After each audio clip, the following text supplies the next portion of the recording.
Assalamualaikum. Hai anu. Jadi Abuya Muda Wali nak gebit surat wasiat Abu Kurung Kali, Abu Ibrahim Waila. Gebit surat wasiat bagi pedang masjid di Melabuh seluah 200 kali 200 untuk perhimpunan ulama musyawarah ulama. Surat penyataannya Ba Abu Usman Nurul Fauji, adapun Ba Abu Usman Peding yang kengkeng di Aceh. Ya, Mbak. Jadi yang mak pusaka masjidnya yang ipedang minyak adalah Abuya Muda Wali, Abu Kurung Kali, Abu Ibrahim Waila. Jadi apabila orang Aceh perlu tedang agama Allah khalifah di rumah Aceh, harus ikut orang arif billah, iaitu yang keperintah dia Abuya Muda Wali, dah Abu Kurung Kali, dah Abu Ibrahim Waila. Bahasa Abu Usman berstabak mengikut kanyan. Ya, Mbak. Barang jadi masjidnya tujuan untuk pedang agama Allah, untuk perhimpunan seluruh ulama-ulama dunia di Aceh. Dan di sinalah akan kepelahi sidra pemimpin yang adil, Malikul Adil yang akan memerintah dunia. Amin. Ya, Mbak. Jadi lu orang Aceh hana mukhum sejarah. Tujuan Abu pegang masjidnya di Melabuh. Ya. Jadi orang Aceh harus sabar, harus wow tajam para ulama untuk pedang daulat Allah. Aceh akan dedang Khalifah Aceh hana pernah dalam sejarah merdeka. Jadi dedang nanggro Aceh dengan kalimah La ilaha illallah Muhammadur Rasulullah. Ya. Jadi barang siapa yang menentang para ulama sufi ataupun wali-wali Allah dalam Quran apa syirik, murtad, kafir. Jadi len telah tira adalah didikan Abu Ibrahim Waila. Kepulang long Ba Abu Usman, jadi sejarahnya lon doho. Ditangkira naurun tayang 8 daplah insyaallah. 8 daplah. Ya. Jadi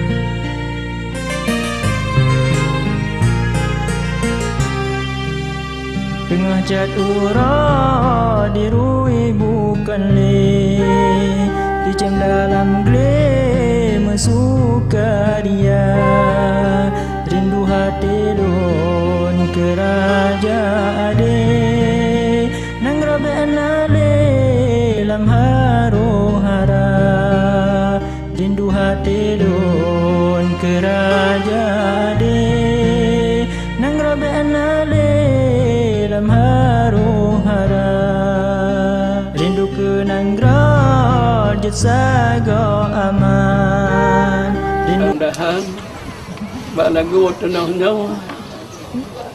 dan bak mutuah bumi Allah, ya Allah, dong tajak Makkah Madinah, hino ketemu ulam, hino tak kubur rukun, jalan rukun Islam yang 5. Mudah-mudahan tuan ulama jadi ilmu yang kita nyawa. Ulun terima saja. Nanti ulun pegang kau ulun kamu lentah. Hana biasa nyawa cik. Biasa kono cik. Kelate. Bersama tanya sama kono bersama. Karena nyawa nang tinggi nyawa kan karena pada makmu darul amal. Ya. Syekh Hadi Muda Wali Al-Khalidi Darussalam Abu Hadi gebuhna nyotabuhna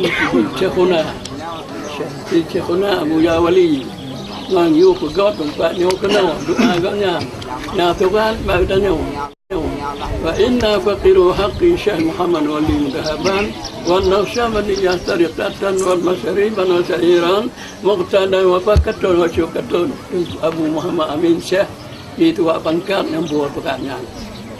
Anaknya tu lebuhan dapat tuan Aceh Tariat Al-Ribi Aceh Barat.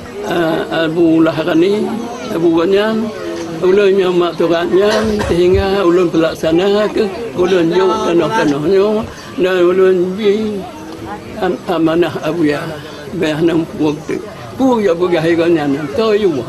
Kau nana ngayu Abu Ya Wali Syekh Muhammad Wali Al-Khalidi benam tu gebuh nan dia Abu Kongkale bila don aman nangri yang aman ya benam pu ke mana nyang kamu ka gitu ah ka nyang hana ke Muhammadiyah hana ke tele tulu tama ja kena ati hana pantah bagi atau borian kalau dapat pulah pantah jo atau mana ati buget buncah tanyo umat Islam dan dia mendawa dia pergi tu kena lengkap monoi leme buat dan jalan kebajikan dan iman nan taat pada Tuhan wa ulun doa kau menang tinggal doa waktu dan kau faham ke dalam pita tanah 25 hektar utun heribe 700 hektar trung tinggi baru dengan naik jauh orang gap jauh itu nyawa tengok jalan kai pegot oleh aparat awak 65 orang orang mengata lenteh ya jalannya Indonesia Aceh Sumatera dan nyokong pulau Sumatera nanti begitu berkuda Manula bagi fikir kata nya le kepegah-pegah nang kata le mudu kau menang nya nak fikir nah